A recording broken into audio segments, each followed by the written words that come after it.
Halo teman-teman, welcome back to Rawa Vlog. Jadi di video ini saya ingin sharing kepada teman-teman sebuah literatur atau penelitian yang membahas berapa sih waktu yang efektif untuk proses sterilisasi jamur tiram, dan juga beberapa informasi yang tidak kalah pentingnya yang perlu teman-teman ketahui, utamanya bagi teman-teman yang baru dan akan berkecimpung di dunia jamur tiram ini, seperti halnya komposisi backlog yang digunakan dalam penelitian ini, terus kemudian bagaimana mereka atau si peneliti ini menyiram, memperlakukan backlognya, terus kemudian masih banyak lagi informasi penting lain dalam video ini. So simak terus video ini sampai selesai.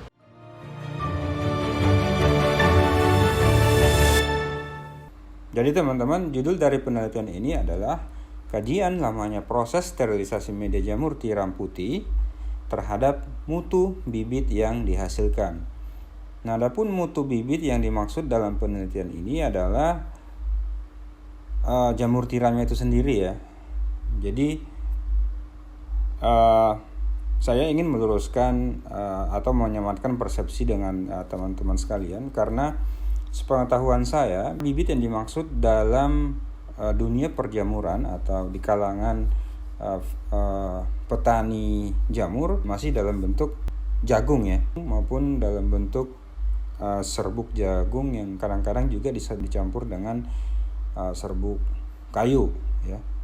Jadi saya ulang kembali, bibit yang dimaksud dalam penelitian ini yaitu hasil dari jamur tiram itu sendiri, yaitu ya jamur tiramnya ya. Nah, adapun penelitian ini seperti yang saya sebutkan di pembukaan tadi, yaitu penelitian ini dilakukan oleh salah satu mahasiswa Institut Pertanian Bogor, yaitu Desna atau Mbak Desna. Nah, ini merupakan judul skripsinya dia sebagai salah satu syarat atau syarat kelulusan dari kampusnya ya. Nah, adapun rumusan masalahnya ini dibagi dalam 2 garis besar. Yang pertama, dia menitik beratkan pada lama proses sterilisasi media tumbuh jamur tiram itu sendiri ya. Terus yang kedua, itu menitik beratkan pada hasil yang diperoleh atau jamur yang dihasilkan dari backlog yang sebelumnya disterilisasi. Nah, dengan berangkat dari kedua rumusan masalah ini, mahasiswa tersebut atau Mbak Desna ini memiliki tujuan penelitian dari gabungan dari rumusan masalah tadi, yaitu untuk mempelajari waktu sterilisasi media tumbuh jamur tiram yang dapat menghasilkan bibit jamur tiram putih yang terbaik. Jadi tujuannya mempelajari waktu sterilisasi, terus kemudian ditarik korelasinya pada jamur tiram yang dihasilkan dari backlog tersebut. Nah, penelitian ini mencoba membandingkan ya, sterilisasi media jamur tiram dengan menggunakan lama pengukusan 6 jam, 8 jam, dan 10 jam. Jadi masing-masing waktu ini ya itu dibagi dalam 2 jam pemanasan, terus kemudian misalnya kalau untuk yang 6 jam itu 4 jam sisanya itu merupakan proses sterilisasinya. Nah, ini tercapai pada suhu di atas 80 derajat ya. Sedangkan pemanasannya pada suhu dengan range suhu 27 sampai 80 derajat Celcius. Nah, sedangkan yang 8 jam tetap 2 jam pemanasan, terus kemudian sisanya yaitu 6 jam itu merupakan proses sterilisasinya. Dan untuk yang suhu yang ketiga yaitu 10 jam, 2 jam pemanasan, dan sisanya yaitu 8 jam merupakan proses sterilisasinya. Di mana pada proses sterilisasi ini ketiga parameter suhu pengamatan ini itu menggunakan bahan bakar LPG atau gas ya. Nah, adapun alat sterilisasi yang digunakan dalam penelitian ini, dia menggunakan drum dengan kapasitas 84 backlog dengan menggunakan plastik 2 kilo ya. Jadi kalau kita convert ke jenis plastik yang beredar di pasaran, ada 18 kali 35, terus kemudian 19, ada yang 20, ini perkiraan saya sekitar 1920 ya. 1920 kali 35. Ini yang 2 kilo. Jadi masing-masing drum itu isinya 84 ya. Jadi nanti masing-masing suhu tadi seperti yang saya jelaskan di awal tadi, ada 3 suhu, ada 6, 8, 10. Nah ini masing-masing 84, masing-masing 1 drum. Dan itu setiap suhu tadi dia melakukan 2 kali percobaan ya. Nah, kemudian jumlah airnya 28,26 liter, itu sekitar 10 cm dari dasar drum. Jadi bagi teman-teman yang notabene masih baru di dunia perjamuran, jadi teman-teman bisa mengikuti pola-pola atau cara kerja yang dilakukan dalam penelitian ini. Misalnya, kan kadang-kadang kita lihat teman-teman banyak bertanya-tanya, jumlah airnya berapa dalam 1 drum ya, kayak begitu. Jadi teman-teman bisa mengikuti penelitian, misalnya 10 cm di atas atau dari dasar drum ya.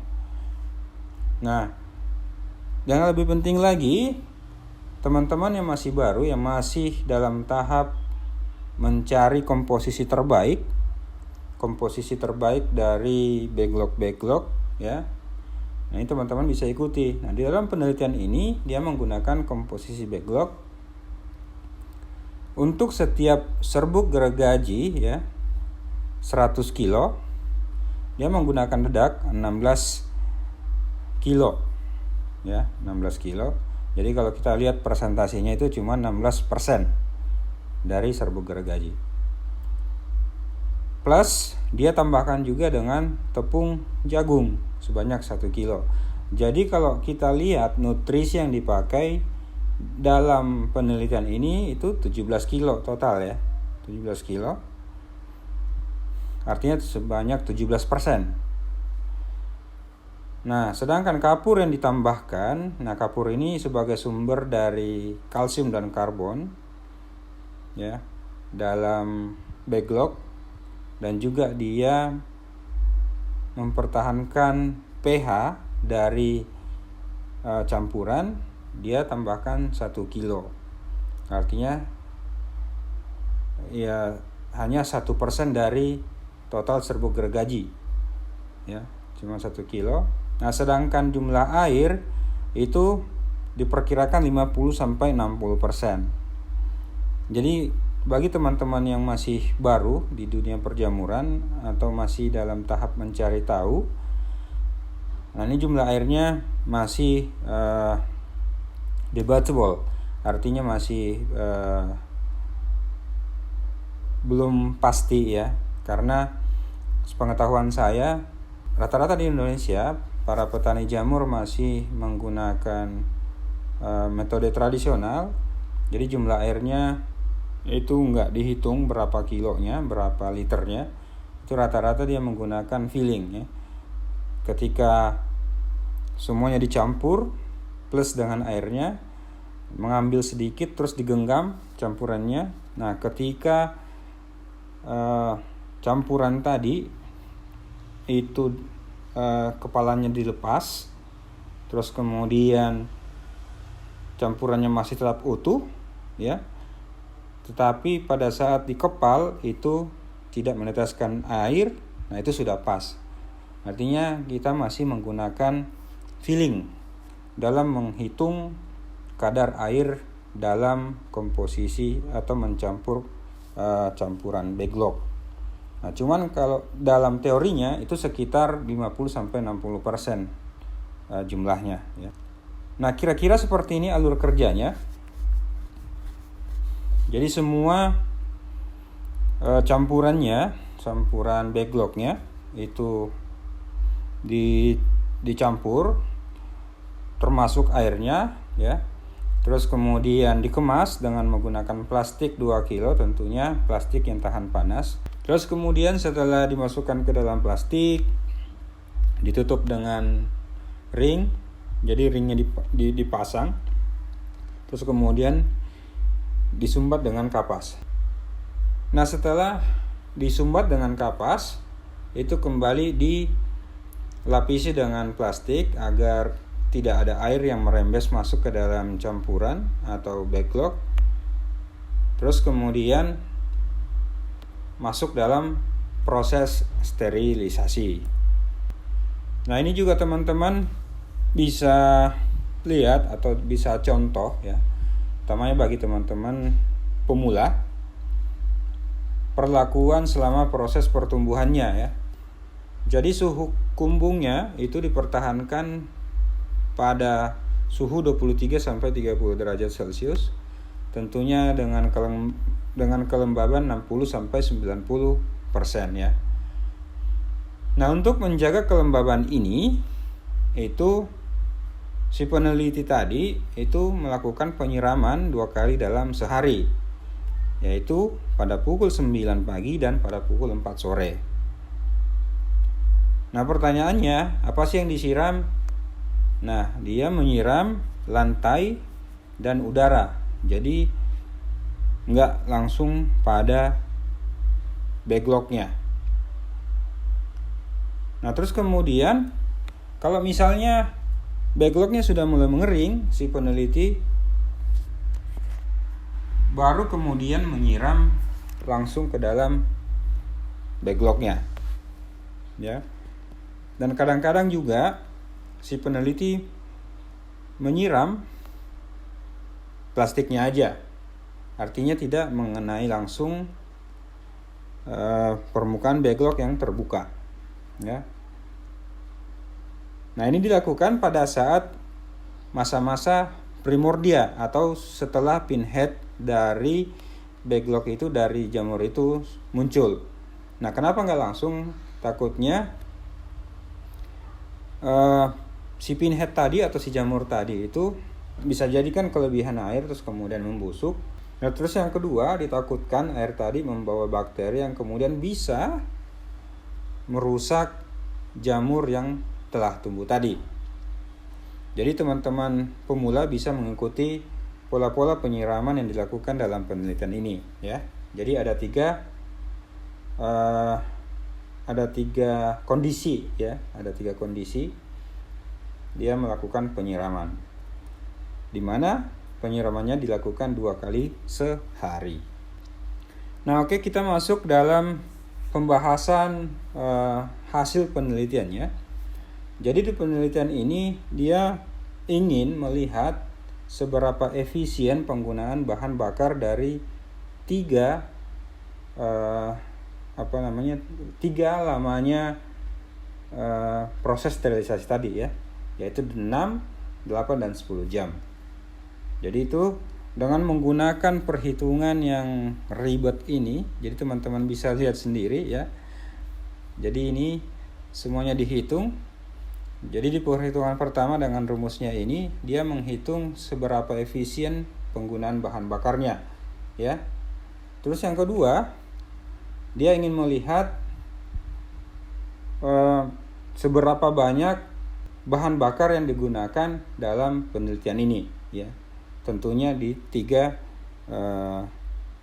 lama proses sterilisasi tadi. Jadi nanti akan kelihatan perharinya berapa yang dipakai gas setiap proses sterilisasi tadi. Nah, nanti kita akan perlihatkan di belakang hasil dari penelitian ini. Nah, ini dia teman-teman hasilnya. Jadi teman-teman bisa lihat ini tabel perbandingan efisiensi bahan bakar setiap perlakuan lamanya proses pengukusan media tumbuh jamur tiram putih. Jadi seperti yang saya sebutkan tadi, setiap perlakuan, setiap lama proses sterilisasi tadi ini dilakukan 2 kali ya. Jadi kalau dihitung ini ada 1, 2, 3, 4, 5, 6, ada 6 drum berarti. Nah, kita lihat lagi di sini efisiensi dari penggunaan bahan bakarnya, efisiensi dari pengukusan backlog ini. Ya, kita lihat rata-ratanya yang paling efisien ya itu 8 jam. Kita lihat per drumnya sama aja. Yang paling tinggi adalah lama pengukusan 8 jam. Sehingga rata-ratanya itu 59,57 8 jam. Terus pada lama pengukusan 10 jam 53,14. Terus yang efisien ketiga yaitu pada lama pengukusan 6 jam yaitu 40,74. Nah, dari hasil ini kita bisa simpulkan pengukusan media selama 10 jam memerlukan energi yang lebih besar dibanding proses pengukusan 6 jam dan 8 jam. Oke, make sense. Karena semakin lama tentunya gas atau LPG yang dipakai itu semakin banyak juga, ya. Jadi masih make sense, masih masuk akal. Jadi ini teman-teman kita lihat ini penggunaan penggunaan bahan bakarnya, penggunaan gasnya. Jadi untuk yang lama pengukusan 6 jam itu dia menggunakan 10 kilo ya, 10 kilo per hari.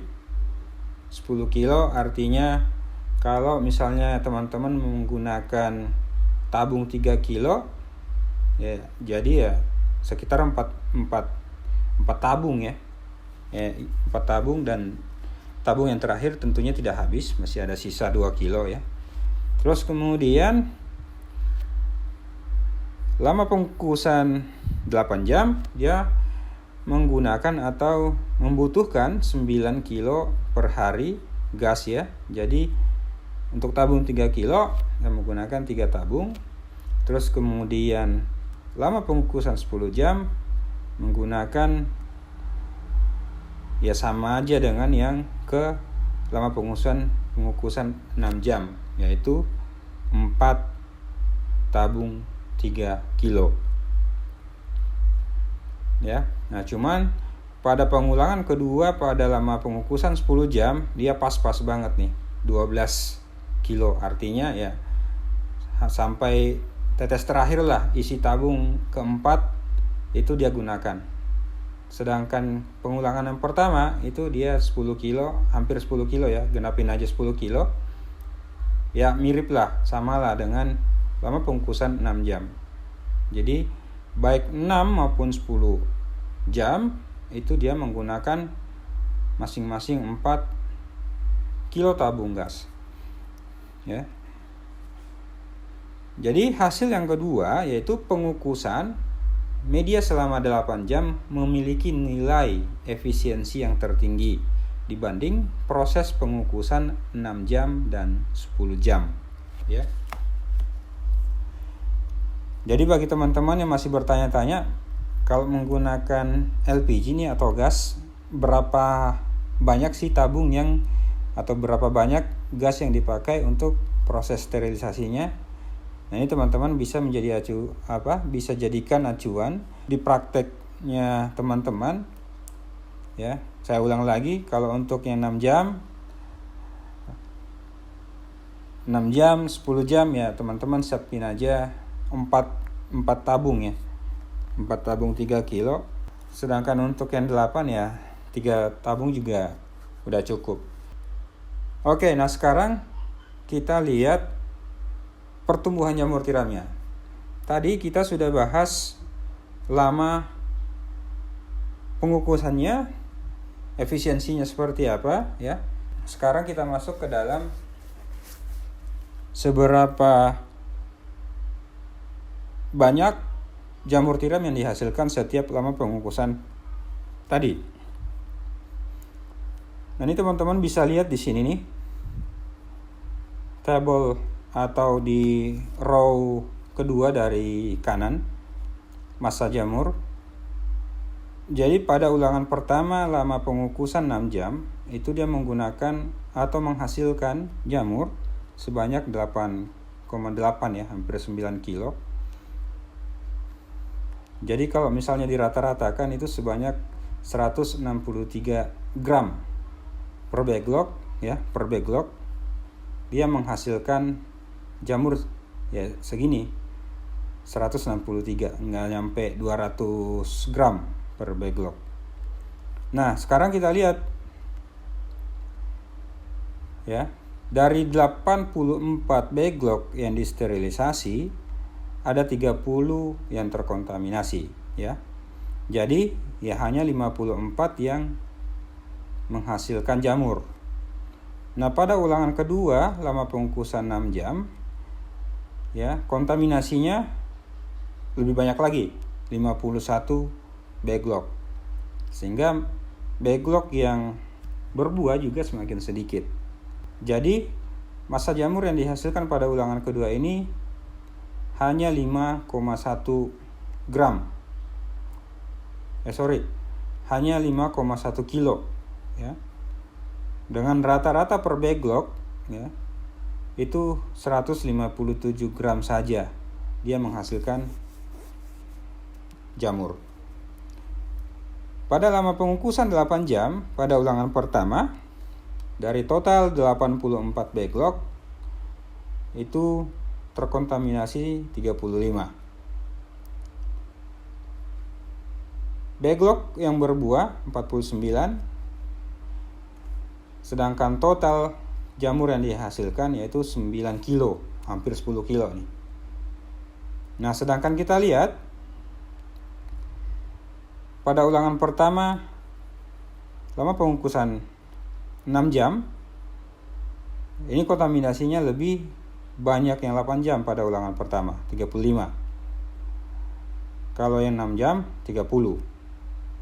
Tetapi jamur yang dihasilkan lebih banyak yang ulangan pertama yang pada lama pengukusan 8 jam, yaitu sebanyak 9,6. Rata-ratanya 196 gram per backlog. Sedangkan yang ini yang di atas ulangan pertama 6 jam hanya 163 ya. Terus yang kedua pada ulangan yang kedua, kontaminasinya sangat sedikit, hanya 4. Jadi dia menghasilkan jamur sebanyak 18, hampir 2 kali dari ulangan pertama tadi. Dengan rata-rata per backlog, dia menghasilkan jamur tiram sebanyak 230.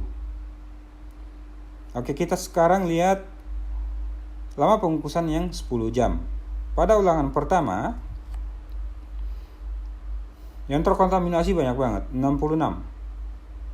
Sehingga yang berbuah atau yang menghasilkan jamur tiram hanya 18 backlog. Sehingga massa jamur tiramnya yang dihasilkan itu juga sedikit ya, nggak nyampe 4 kilo. Tapi kalau dilihat rata-ratanya besar, 202 per backlog. Pada ulangan yang kedua, yang terkontaminasi malah makin banyak lagi nih, 74. Hanya 10 backlog yang menghasilkan jamur tiram. Massa jamur tiram yang dihasilkan hanya 1,3, sedangkan rata-ratanya 137 gram per backlog. Jadi teman-teman bisa lihat hasil dari setiap lama pengukusannya. Ya. Jadi kalau dilihat dari angka rata-ratanya yang paling bagus ya ini ulangan kedua pada 8 jam. Dan kalau dilihat angka persentase kontaminasinya yang paling sedikit ya sama, yang 8 jam juga. Nah, sekarang kita gabungkan pengaruh lamanya sterilisasi terhadap pertumbuhan jamur tiram. Jadi sudah digabungkan, sudah dibandingkan ya. Sudah disandingkan lama sterilisasi dengan jamur tiramnya. Yang sebelah kiri ini, grafik sebelah kiri ini adalah massa jamur tiap ulangan lamanya pengukusan media. Terus yang sebelah kanan ini massa jamur rata-rata tiap ulangan lamanya proses pengukusan media. Oke, langsung saja pembacaan dari kesimpulan dari kedua grafik ini. Hasilnya adalah massa jamur yang dihasilkan berbanding lurus dengan efisiensi bahan bakar ya. Jadi teman-teman tadi lihat yang paling efisien penggunaan bahan bakarnya adalah 8 jam ya. Terus kemudian jika dilihat dari massa jamur yang dihasilkan, ya yang paling banyak juga pada lama pengukusan 8 jam. Jadi berbanding lurus ya. Jadi massa jamur yang dihasilkan berbanding lurus dengan efisiensi bahan bakar.